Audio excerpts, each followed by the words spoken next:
Le professeur a fait une entrée fracassante dans la salle en criant « Qui a laissé son téléphone dans les toilettes ?» Le visage de Madame Kowalski était livide, non pas rouge, ni seulement congestionné, mais vraiment violet, comme si elle avait retenu sa respiration bien trop longtemps. Elle a claqué la porte si violemment que l'affiche du tableau périodique s'est décrochée, glissant lentement jusqu'au sol dans un silence total, rompu uniquement par ce bruit sourd. Les 28 élèves se sont figés, toutes les discussions coupées net. Dans ce silence pesant, elle est restée plantée là, le souffle court, accrochée à un objet qu'elle tenait fermement dans la main, ses yeux passant de visage en visage à la recherche du coupable. Soudain, elle a lancé de nouveau « Qui a laissé son téléphone dans les toilettes ?» 4 mains se sont levées, timidement, dont la mienne, et je l'ai tout de suite regretté. Madame Kowalski nous a désignés sans ménagement. Vous 4, debout, approchez. J'ai lancé un coup d'œil à Destiny, ma meilleure amie, juste à côté de moi. Elle a articulé sans un mot. Mais qu'est-ce que c'est que ce cirque? Impossible de lui répondre. Je me suis contentée de la suivre, avec Jamal tout au fond, Alexis près de la fenêtre et Sophie devant. Nous avons avancé lentement, comme si on allait droit au jugement dernier.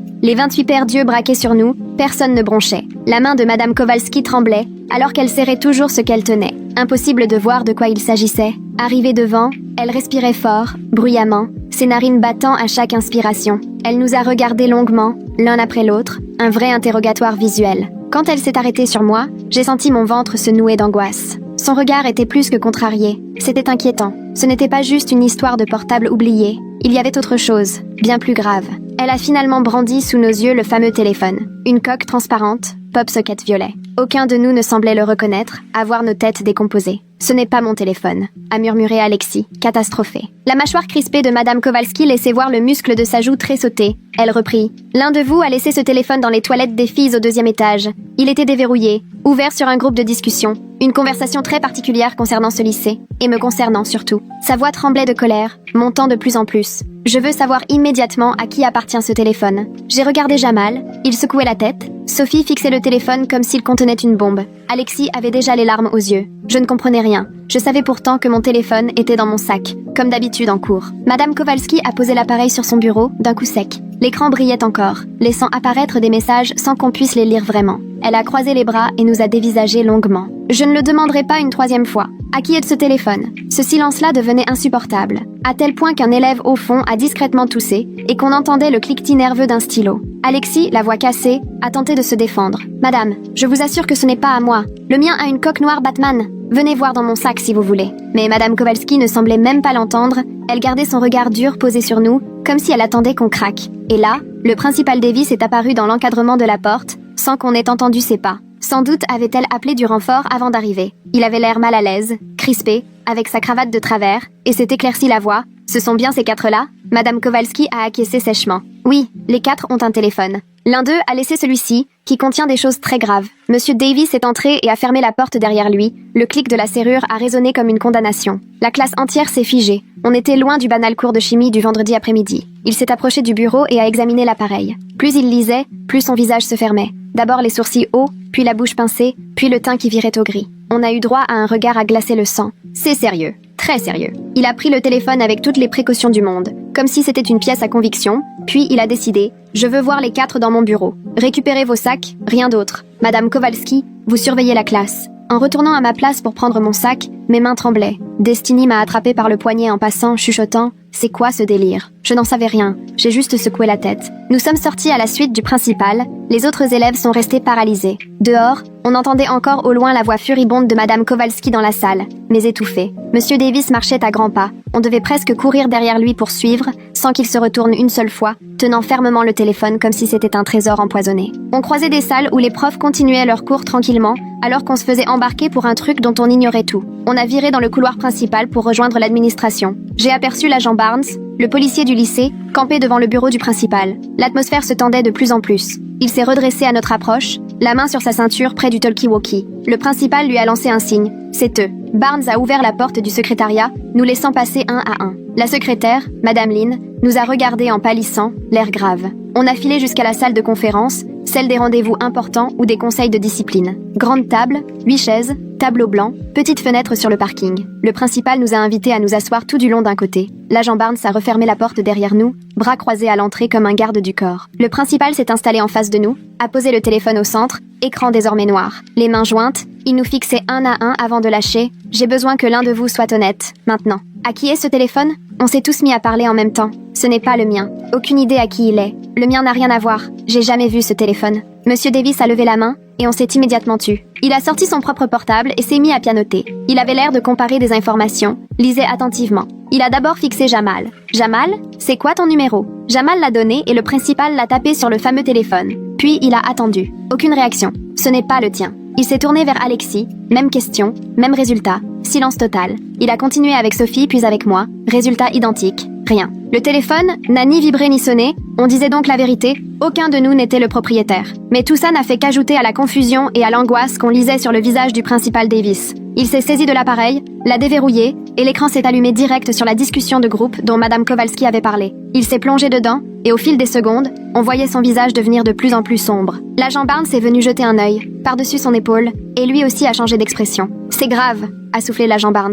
Le principal a reposé l'appareil sur la table, s'est frotté le visage. Il avait l'air soudain éreinté. « Bon, si le téléphone n'appartient à aucun de vous, il faut absolument trouver à qui il est. Ce portable contient des plans précis pour faire entrer une arme dans le lycée. Des plans qui visent clairement des profs et des élèves.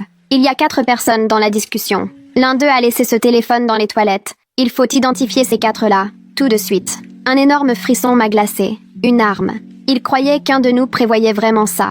Ce n'était pas juste une histoire de téléphone perdu ou de texto déplacé. C'était une menace terrifiante. Un truc horrible qu'il fallait empêcher. Ce genre de drame dont on entend parler aux infos, mais qu'on pense ne jamais voir ici. Sophie a éclaté en larmes, secouée de sanglots. J'ai rien fait. Jamais je serais capable d'un truc pareil. Je te jure que j'ai même jamais parlé de ça. Alexis a glissé un bras autour de ses épaules. Le principal Davis s'est radouci un instant. Je te crois. Mais quelqu'un a laissé ce téléphone. Il faut absolument savoir qui. Agent Barnes, vous pouvez appeler les autres membres de l'administration? On doit convoquer d'urgence les élèves qui pourraient être impliqués. L'agent Barnes est sorti dans le couloir, la radio à la main, lançant des codes que je ne comprenais pas, appelant du renfort, réclamant plus de personnel. La tension est montée d'un cran et c'est vite devenu un vrai début de confinement. Le principal nous a regardés un à un. Essayez de réfléchir. Est-ce que l'un d'entre vous connaît quelqu'un qui aurait parlé de faire du mal ici? Quelqu'un qui aurait tenu des propos flippants? Ou fait des blagues un peu trop poussées? Ou cherché des infos sur les armes? On a tous secoué la tête. J'ai fait le tour de mes conversations, mais à part râler sur les cours de chimie avec Destiny, rien de grave ou de sérieux. Jamal a fini par prendre la parole. Il y avait Dylan, viré le mois dernier après une bagarre. Il a menacé tout le monde en disant qu'il ferait payer, mais je pensais qu'il était juste en colère. Tout le monde dit ça quand il est à bout. Le principal a noté le nom. L'agent Barnes est revenu, accompagné de Madame Reynolds, la proviseure adjointe. Elle avait l'air livide, les mains crispées. Le principal lui a expliqué la situation en vitesse. Elle a pris le téléphone, lu quelques messages, et c'est devenu encore plus clair sur son visage. Il faut évacuer le lycée, la menace est réelle, ce sont des menaces précises, il faut prévenir la vraie police. Pas seulement l'agent Barnes, il faut des enquêteurs, voire le FBI. Le principal s'est déjà jeté sur le téléphone du bureau. En quelques secondes, ce n'était plus juste grave, c'était carrément catastrophique. On s'est retrouvés tous les 4 à regarder les adultes paniquer autour de nous. Il a fallu 3 minutes pour que l'alerte tombe dans les haut-parleurs. Attention, confinement partiel immédiatement. Tous les élèves restent en salle, les profs ferment à clé et éloignent les élèves des fenêtres. Ceci n'est pas un exercice. J'ai entendu le clic final, puis un silence gigantesque, puis au loin les portes qui claquaient dans tout le bâtiment. Piégée en salle de réunion, alors que tout le lycée basculait dans l'urgence. Sophie pleurait encore. Alexis semblait sur le point de vomir. Jamal se cachait le visage, et moi j'étais là, complètement hébétée. Ce matin, je n'avais rien vu venir. Je pensais juste à l'interrogation de chimie. Et maintenant, je me retrouvais coincée ici parce qu'un téléphone que je ne connaissais même pas traînait des menaces terrifiantes. 2 policiers sont arrivés moins de 10 minutes après, en uniforme, armés, gilets pare-balles, rien à voir avec la sécurité habituelle du lycée. Du vrai matos, ordinateur, sac à preuves, enregistreur. Immédiatement, ils ont saisi le téléphone suspect pour l'analyser. Une policière s'est présentée. Inspectrice Ortiz, son collègue, l'inspecteur Kim. Ils ne nous ont pas laissés ensemble longtemps. Jamal dans une pièce, Sophie ailleurs, Alexis avec la conseillère et moi à l'infirmerie. L'inspectrice Ortiz est entrée, s'est assise face à moi. Elle avait une voix très professionnelle, même si son regard semblait rassurant. J'ai besoin de savoir absolument tout ce que tu as fait aujourd'hui, depuis ton réveil jusqu'à l'arrivée de Madame Kowalski. Je lui ai tout raconté. Réveil à 6h30, douche, petit déjeuner, ma mère qui me dépose, premier cours d'histoire, prof absent donc remplaçante silencieuse, ensuite l'anglais et Gatsby le magnifique, puis les maths, Et cette interro surprise que j'ai sûrement ratée, 4e heure enfin la pause déjeuner avec Destiny et notre bande, à discuter du week-end à venir. 5e heure, cours de chimie avec Madame Kowalski. On travaillait sur les structures atomiques quand tout à coup, l'inspectrice Ortiz est entrée dans la salle. Elle prenait des notes, posait des questions directes. Où étais-tu assise à midi? Avec qui as-tu discuté? Tu es allée aux toilettes entre les cours? Tu as remarqué quelqu'un qui se comportait bizarrement? J'ai essayé de répondre le plus précisément possible. Puis elle a ouvert son ordinateur et m'a montré des captures d'écran d'une conversation de groupe. J'ai eu un haut le cœur en lisant ces messages. Ce n'étaient pas de simples menaces en l'air. Il s'agissait clairement de plans détaillés, des salles mentionnées, des horaires précis, la date du jour. On y lisait qu'il fallait faire entrer des objets par l'entrée latérale près du gymnase, tout caché dans certains casiers, patienter jusqu'à la 6e heure, quand certains profs seraient à des endroits précis. Les messages étaient codés, mais leur but ne faisait aucun doute. On préparait une attaque, et c'était pour aujourd'hui, dans environ 2 heures. La 6e heure, pour moi, c'est permanence. Et c'est justement le moment où la majorité des terminales ont une heure libre, où le CDI et les espaces communs sont pleins à craquer. L'inspectrice Ortiz avait les yeux rivés sur moi pendant ma lecture. Tu reconnais un de ces pseudos? Sur la capture, il y avait 4 noms. Phoenix Down 92, Shadow Knight, Void Walker, Nightmare King.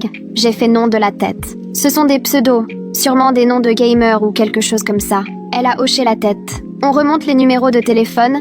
L'un des 4 est identifié, mais il faut faire vite. C'est prévu pour aujourd'hui. S'il s'agit d'une vraie menace, on a à peine 2 heures avant qu'il passe à l'action. J'avais la gorge nouée. L'inspectrice m'a tendu une bouteille d'eau que j'ai saisie sans réfléchir. 2 heures à attendre qu'il se passe un truc qu'on n'arrive pas à nommer, sans savoir qui est derrière ni où exactement ça va tomber. C'est là que la détective Kim est arrivée. On a vérifié le numéro. Il est au nom de Patricia Hernandez, une adresse sur Oak Street. La proviseure adjointe Reynolds cherchait déjà son dossier. Patricia venait d'être transférée il y a 3 mois, d'un autre état, élève de première, 17 ans. Brusquement, la détective Ortiz s'est levée. Vous savez où elle est en ce moment? Selon la feuille de présence, elle suivait un cours de biologie, 5e heure, salle 203. La détective Kim est partie aussitôt. Je l'ai entendue, à la radio, demander du renfort. Des agents sont en route vers la salle 203. Je suis restée là, à essayer de reprendre mes esprits. Patricia Hernandez. Ce nom n'était pas totalement inconnu. Elle était en première heure avec moi, en histoire, toujours au fond de la classe, discrète, planquée sous ses sweats à capuche trop large, sans jamais parler à personne. Je n'y avais jamais prêté attention. La proviseure adjointe Reynolds est revenue en hâte avec le dossier de Patricia. La détective Ortiz l'a parcouru rapidement. Plusieurs changements d'établissement, antécédents disciplinaires, bagarres, des remarques inquiétantes, même une dissertation signalée comme préoccupante par un prof, mais jamais approfondie. Que de signaux ignorés? Comment tout ça a-t-il pu passer à la trappe? La proviseure adjointe, visiblement bouleversée, a tenté de se justifier. On reçoit chaque nouvel élève pour un entretien, mais on n'a pas vraiment les moyens de mener des enquêtes approfondies sur tous les dossiers de transfert. Avec des centaines d'élèves et peu de ressources, c'est compliqué. La détective Ortiz ne lui a même pas répondu. Déjà absorbée par le dossier de Patricia, cherchant un indice, un lien vers les 3 autres participants du groupe. N'importe quoi qui pourrait expliquer le projet ou permettre de l'arrêter. Mon téléphone a vibré dans ma poche. Je l'avais complètement oublié. L'inspectrice Ortiz m'a fait signe d'y jeter un œil. C'était Destiny. Tout va bien? Tu sais ce qu'il se passe? Partout, les rumeurs circulaient dans l'école maintenant confinée. Certains parlaient d'un tireur, d'autres d'un simple exercice. Personne ne savait la vérité. J'ai répondu vite fait que j'allais bien, que je lui raconterais après. L'inspectrice a pris mon téléphone tout en douceur. Je dois vérifier tes messages. Il faut qu'on soit sûr que tu n'es pas impliqué. Je l'ai déverrouillé et lui ai tendu. Elle a fait défiler mes conversations, mes réseaux, mes photos, et n'a rien trouvé. Normal. Elle me l'a rendu. Tu peux le garder, mais tu restes ici tant que ce n'est pas fini. L'agent Barnes est arrivé avec Sophie, Alexis et Jamal. Eux aussi venaient d'être blanchis. On s'est tous retrouvés à l'infirmerie, alors que le chaos régnait dans le lycée. Les policiers fouillaient le casier de Patricia, inspectèrent sa voiture sur le parking, la salle 203 où elle était censée être, mais elle avait disparu. La prof de biologie a expliqué que Patricia avait demandé à aller aux toilettes un quart d'heure avant que Madame Kowalski ne découvre le téléphone. Elle n'est jamais revenue. Elle était quelque part cachée dans le bâtiment, ou déjà partie. Avec le lycée verrouillé, personne ne pouvait entrer ni sortir. Si elle était restée, il la retrouverait, mais si elle avait fui avant, elle était déjà loin, et pouvait revenir n'importe quand avec ce qu'elle avait prévu de ramener. La radio de la détective Kim a crépité. À toutes les unités, on a repéré un véhicule suspect sur le parking. Plaque confirmée. Toyota bleu. Coffre ouvert mais vide. Je répète, coffre grand ouvert et vide.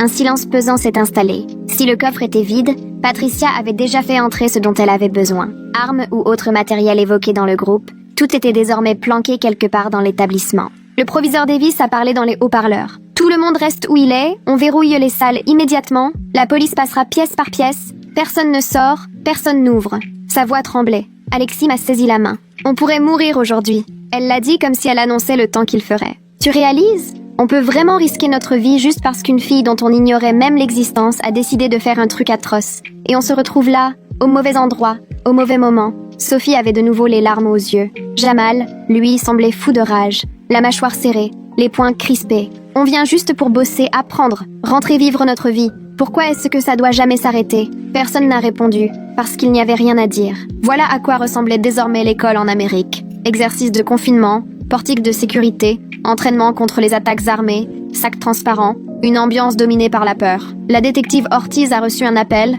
et son visage s'est immédiatement fermé. D'accord, soyez prudent. N'agissez pas tant que tout le monde n'est pas comptabilisé. Après avoir accroché, elle s'est tournée vers l'agent Barnes.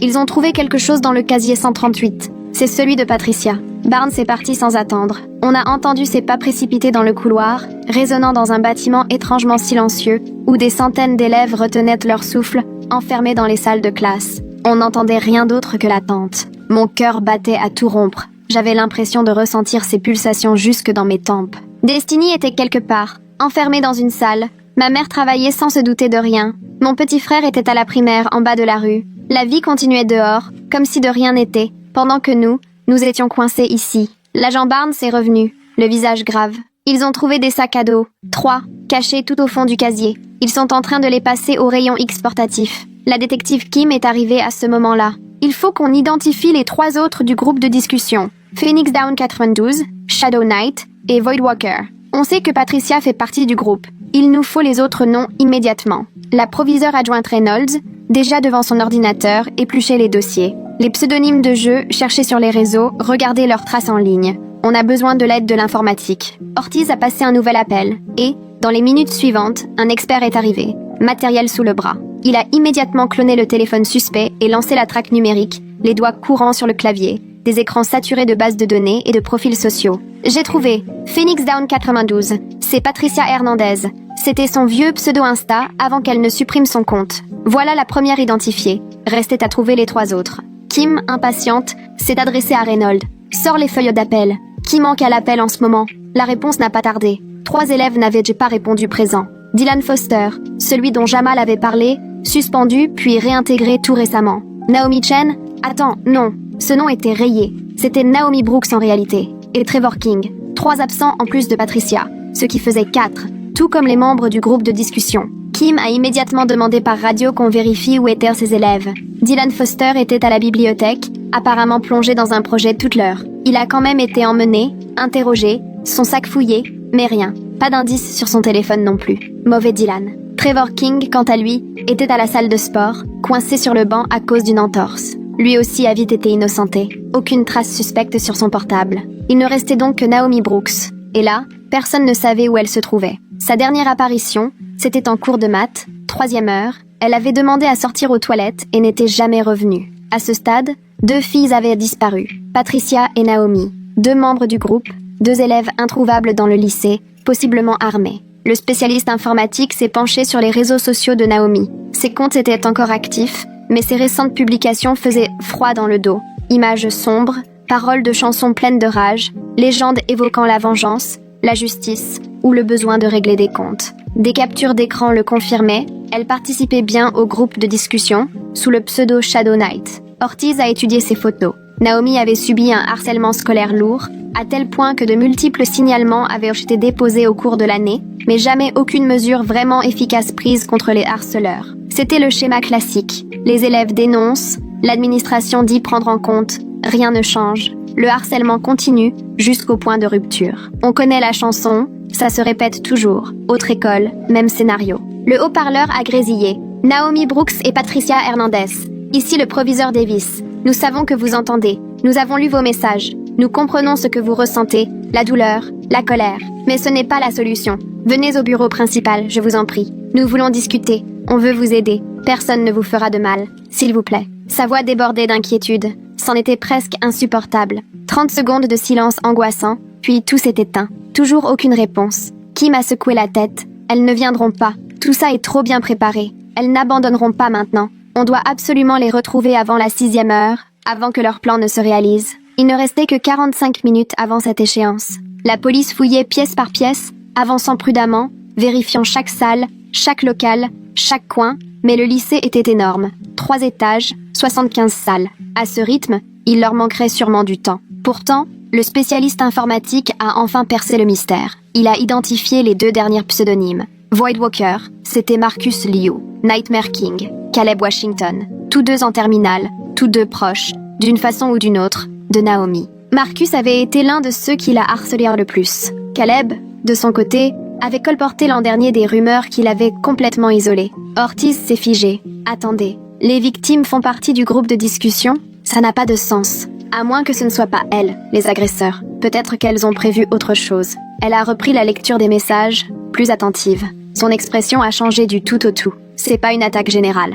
Les cibles, ce sont Marcus et Caleb. Patricia et Naomi prévoient de s'en prendre spécifiquement à eux pendant la 6e heure, quand ils seront tous les 2 à la bibliothèque. C'est pour ça qu'on parlait d'horaires précis et de lieux. Elles ne veulent pas s'en prendre à tout le monde. Elles cherchent la vengeance, pas un massacre. Nous étions partis sur une alerte fusillade, mais la réalité était tout autre. En réalité, c'était bien plus qu'un simple projet. C'était une tentative de meurtre. 2 jeunes filles prêtes à s'en prendre à ceux qui les avaient harcelées pendant la 6e heure, alors que le lycée grouillait de témoins. C'était à la fois audacieux, désespéré et minutieusement préparé. Le détective Kim réagit aussitôt, lançant un appel radio pour localiser Marcus et Caleb.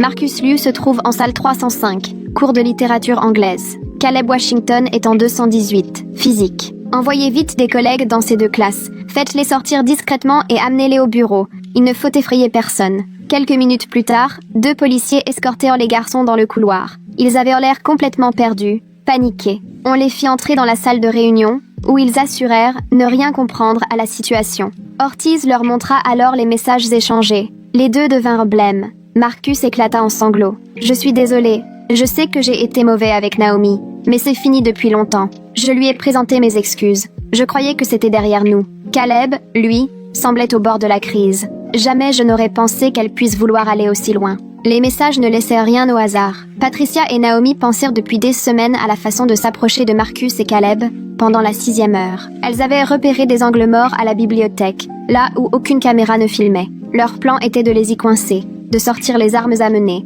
de prétendre à la légitime défense si nécessaire. Leurs échanges montraient qu'elles s'étaient renseignées sur tout, contourner la surveillance, monter un dossier de légitime défense, anticiper les conséquences. Ce n'était pas un coup de tête, ni l'expression d'une colère soudaine. C'était l'aboutissement d'une détresse profonde, de 2 adolescentes transformées en prédatrices calculatrices, portées à bout par un système qui ne les avait pas entendues. Maintenant, elles voulaient se faire justice elles-mêmes. Kim trancha. Personne ne bouge. Marcus et Caleb restent ici sous protection. On doit retrouver Patricia et Naomi avant la 6e heure. Il ne reste que 30 minutes. Tous les agents disponibles ratissent le bâtiment. Les chiens arrivent pour détecter d'éventuelles armes planquées. Il n'y aura aucun blessé aujourd'hui. Ni les cibles, ni les filles. Personne. Il passa ses instructions à la radio. On entendait les bottes dans les couloirs, les portes qui claquaient, des ordres criés un peu partout. Tout le lycée était fouillé de fond en comble dans l'espoir de retrouver ces 2 adolescentes pour qui le meurtre était devenu la dernière option. J'avais la nausée. Pas parce que j'approuvais ce qu'elles envisagèrent de faire,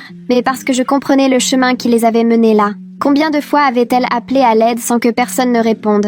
Sophie murmura. Je connaissais Naomi. On avait art plastique ensemble l'an passé. Elle m'avait parlé du harcèlement, de Marcus, de ses copains, de Caleb, qui propageait les rumeurs. Elle disait avoir tout signalé, mais rien n'a changé. Elle a fini par ne plus venir. Elle a lâché prise. J'ai essayé de prendre de ses nouvelles. Elle n'a jamais répondu. J'aurais pu faire plus. Ortiz posa une main sur son épaule. Ce n'est pas ta faute. Les adultes n'ont rien fait. C'est le système qui l'a abandonné. Toi, tu as fait ce que tu as pu.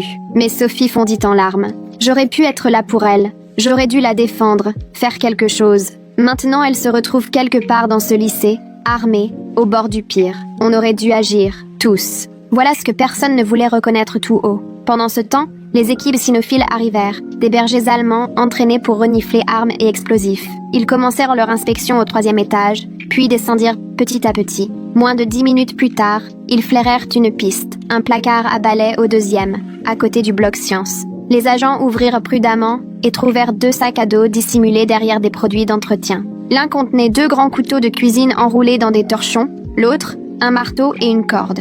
Ni arme à feu, ni explosifs. Juste des objets qu'on pourrait ramasser chez soi. Des armes improvisées, preuve que tout cela était profondément personnel, intime, que la violence qu'elle projetait n'avait rien d'anonyme. Elle voulait confronter Marcus et Caleb, les regarder en face, leur infliger ce qu'elles avaient traversé, leur rendre, à leur façon, une justice que personne ne s'était donné la peine de leur offrir. Mais retrouver les armes ne voulait pas dire avoir retrouvé les filles. Patricia et Naomi étaient encore quelque part dans l'établissement, pendant que les chiens poursuivaient leurs recherches et les policiers continuaient à tout passer au crible. La 6e heure allait commencer dans 10 minutes. Les élèves, fatigués d'attendre enfermés dans leur classe, commençaient à s'impatienter. Les professeurs peinaient à garder le calme. Des téléphones grésillaient de messages inquiets venus des parents informés du confinement. Les réseaux sociaux s'affolaient, relayant 1000 rumeurs. Les quarts de chaînes télé débarquaient déjà sur le parking. L'affaire prenait une dimension médiatique. Une école de plus, une crise de trop. Encore une tragédie qui révélait le naufrage du système censé protéger les enfants. J'avais envie de hurler. On parlait de la fille de quelqu'un, de 2 jeunes filles fracassées, qui n'avaient en plus que la violence comme horizon. Où étaient en passé les adultes? Où étaient les solutions? La voix métallique d'un enseignant sortit de la radio de Barnes. J'envoie 2, escalier nord-est, entre le 2e et le 3e étage. 2 filles. Il marqua une pause. La description correspond. Elles sont assises, elles ne bougent pas, elles ne disent rien. Elles sont juste là, sur les marches. Aussitôt, les agents convergèrent vers l'endroit. Ortiz et Kim se précipitèrent, et nous avons suivi parce que personne ne nous en a empêchés. Arrivés devant l'escalier, je les ai aperçus à travers la petite vitre de la porte. Patricia et Naomi, côte à côte sur le béton, sans aucune arme apparente, aucun signe de menace. Seulement 2 ados en pleurs, qui semblaient si jeunes, si égarés, si profondément brisés. Patricia avait posé sa tête sur l'épaule de Naomi qui fixait le vide. Toutes 2 semblaient avoir pleuré pendant des heures. Kim ouvrit la porte lentement, main bien visible, sans aucun geste brusque. Patricia, Naomi, on doit vous parler. Elles levèrent les yeux, le visage ravagé de larmes. C'est Patricia qui prit la parole la première. On n'a pas pu. On avait les couteaux, on avait tout prévu, on était prêtes. Mais au moment venu, on n'a pas réussi. On n'est pas des meurtrières. On est juste épuisés. Épuisés de souffrir dans l'indifférence générale, on voulait qu'ils ressentent la même douleur que nous. Mais, assises là à attendre, on a fini par comprendre que ça ne servirait à rien, que ça ne changerait rien. On n'aurait fait qu'ajouter de la peine dans ce monde. Naomi approuva d'un signe de tête. Tout ce qu'on voulait, c'était être entendu. Qu'enfin, quelqu'un se préoccupe de nous. Quelqu'un qui ait le courage de mettre fin à tout ça. Mais faire du mal en retour n'aurait rien arrangé. La lieutenant Kim est venue s'installer près d'elle, à leur niveau, sans chercher à les intimider, sans les considérer comme une menace. Je vous écoute. Racontez-moi. Alors elles ont vidé leur sac, Patricia et Naomi, longues minutes à raconter tous les faits. Le harcèlement subi, les plaintes restées sans suite, les promesses non tenues par les adultes, chaque journée passée à se sentir transparente et vulnérable dans ces couloirs, chaque soir à rentrer chez elles, les yeux rougis de pleurs, chaque moment où l'abandon leur avait effleuré l'esprit. Leur souffrance a jailli d'un coup, accumulée depuis des années, mêlée à la colère et à la tristesse. La lieutenant Kim les écoutait avec attention, notant, questionnant, sans jamais les réduire à une menace. Les autres policiers tenaient en leur distance, armes à la main mais baissées, personne ne voulant aggraver la situation. Ces filles, à cet instant, n'étaient plus dangereuses. Elles ne l'avaient jamais vraiment été. Elles étaient surtout désespérées. Le lieutenant Ortiz a alors demandé l'intervention immédiate de psychologues et d'assistantes sociales, a réclamé une prise en charge adaptée, en santé mentale, pas une incarcération. Ce dont Patricia et Naomi avaient besoin, c'était d'aide, pas de menottes. Lorsqu'elles eurent tout dit, elles se sont levées, dociles, les mains bien visibles, et se sont laissées conduire sans protester. Elles ont simplement été installées dans 2 salles distinctes pour parler à des conseillers, pas arrêtées ni inculpées, juste mises à l'abri, dans un endroit où elles pouvaient enfin recevoir l'attention et l'aide indispensables. Les armes furent récupérées, le confinement levé, la vie scolaire a repris comme si de rien n'était, mais évidemment plus rien n'était pareil. Marcus et Caleb, restés dans le bureau, avaient entendu suffisamment le récit de Patricia et Naomi pour comprendre ce qu'elles avaient traversé et leurs propres responsabilités, si minimes soient-elles. Caleb éclatait en sanglots, Marcus répétait « Je ne savais pas que c'était aussi grave ».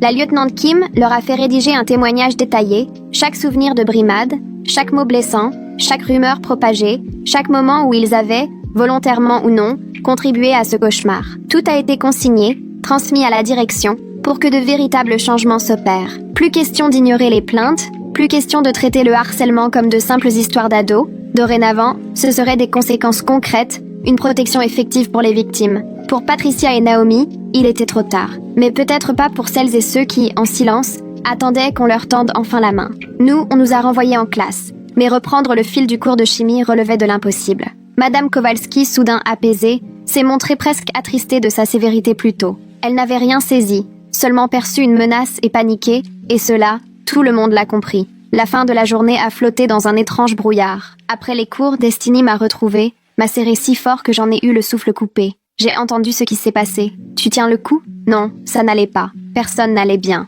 Mais on était en vie. Patricia et Naomi avaient choisi, au dernier moment, la vie plutôt que la vengeance. Elles avaient préféré demander de l'aide que de blesser qui que ce soit. Ça devait bien vouloir dire quelque chose. Ça comptait, forcément. Ce soir-là, les journaux ne parlaient que du confinement, des armes, du projet des jouets, mais ils omettaient l'essentiel. Personne ne racontait comment 2 filles avaient été poussées au bord du gouffre par un système à la dérive, par des adultes absents, par un lycée où le harcèlement régnait en maître jusqu'à créer des démons. Patricia et Naomi ont été hospitalisées pour un bilan psychiatrique. Un jour, il y aurait sûrement des conséquences judiciaires, mais le procureur a privilégié le soin au châtiment. Marcus et Caleb ont été suspendus dans l'attente de la fin de l'enquête. Leur dossier universitaire en porterait la trace, leur avenir en serait marqué, pas détruit, mais transformé à jamais. Le conseil d'administration a convoqué des réunions d'urgence, révision des règles anti-harcèlement, nouveaux dispositifs d'intervention, meilleure écoute des élèves en difficulté. Des changements profonds sont nés de ce drame évité de justesse. Je suis retournée au lycée le lundi suivant. Tout semblait identique, mais rien ne l'était vraiment. L'escalier où on avait retrouvé Patricia et Naomi était redevenu un simple escalier. Pourtant, impossible de le traverser sans repenser à cette journée. Les toilettes où tout avait basculé n'étaient plus que des toilettes, mais elles avaient été le théâtre d'un point de non-retour. Le cours de chimie de Madame Kowalski n'était plus qu'un cours, mais il avait ouvert la boîte de Pandore. On a tous essayé de faire comme si la routine reprenait ses droits, mais chacun savait qu'on avait frôlé l'irréparable. Comment un simple portable oublié avait dévoilé l'impensable. Comment 2 filles acculées avaient failli franchir un point de non-retour. Combien il est facile, en vérité, que l'ordinaire bascule dans la tragédie. Des mois plus tard, j'ai appris que Patricia et Naomi allaient mieux. Un suivi sérieux, des traitements adaptés, et pour la première fois, des adultes pour les épauler. Elles avaient été transférées dans des établissements capables de leur offrir de vraies chances. Elles n'auraient jamais à payer pour des actes qui, au fond, n'avaient jamais eu lieu. On leur avait offert une seconde chance, de la bienveillance, l'espoir d'une reconstruction possible. Marcus a présenté ses excuses devant tout le monde. Caleb a lancé une campagne contre le harcèlement au lycée. La culpabilité ne les quitterait jamais tout à fait, mais ils cherchaient à avancer. Le lycée a mis en place de nouveaux protocoles. Formation obligatoire des profs, système d'alerte anonyme, entretien régulier pour les élèves vulnérables. Rien de tout cela n'aurait vu le jour sans cet après-midi où tout a failli basculer. Parfois, il faut toucher le fond pour enfin amorcer le changement. Je repense souvent à cette journée, à Sophie effondrée dans la salle de réunion, à la colère de Jamal, à la peur d'Alexis. Je me revois, assis dans le bureau de l'infirmière, à observer les adultes perdre totalement le contrôle. Je revois aussi cet instant précis où Patricia et Naomi sont apparues dans l'escalier, dévastées, épuisées, incapables d'aller plus loin malgré tout ce qu'elles enduraient. Nous avons véritablement frôlé le drame. Combien de fois, ailleurs, ce genre d'histoire finit autrement? Combien de Patricia et de Naomi endurent en silence, sans jamais oser demander de l'aide, jusqu'à ce que ce soit trop tard? La triste réalité, c'est que, bien souvent, on essaie simplement de tenir bon dans des systèmes qui laissent les plus vulnérables de côté. Ce jour-là, un simple téléphone, caché dans les toilettes, a permis de sauver des vies, mais il a également mis en lumière des vérités que beaucoup préféraient ignorer. Parfois, les pires monstres sont ceux que l'on forge à force de négligence et de silence. Merci d'être resté avec nous jusqu'au bout. N'oubliez pas de vous abonner et d'aimer la vidéo pour ne rien rater de la prochaine histoire.